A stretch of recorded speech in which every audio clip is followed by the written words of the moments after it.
Could have come very quickly if Mitch McConnell would have called the Senate back into session, but he decided not to do that. He punted on that. So the procedures can only begin on the 19th, and when he leaves office on the 20th. So it's more about A, show, but B, it's more about removing his ability to remain in American politics after the fact. And that will be one of the big questions. The first question will be, I'm sure, can they convict a president who is no longer the president? And most legal scholars think that they can, because the impeachment clause in the Constitution talks about removal from office and not allowing them anymore to hold any high office in the United States. So if the second part is there, that can obviously happen after the first part. Also, I can say that John Adams stated in the discussions about it, he said that I will consider myself, I'm open for being impeached all the days I live for anything I did while I was president.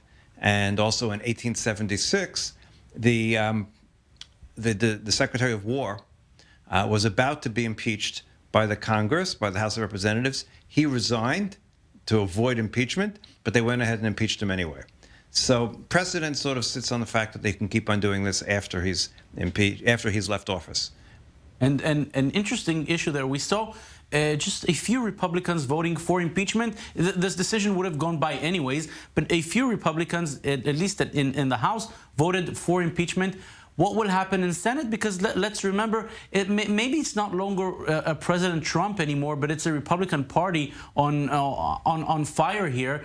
A lot of people saying that the Republicans backing Trump all along the way, they're the ones to be held responsible. And let's remember, they face elections for House in 2 years, for presidency in 4 years. How will Republicans in Senate act? The Senate will act differently than the House for two reasons. First of all, look at the vote to affirm Biden's presidency.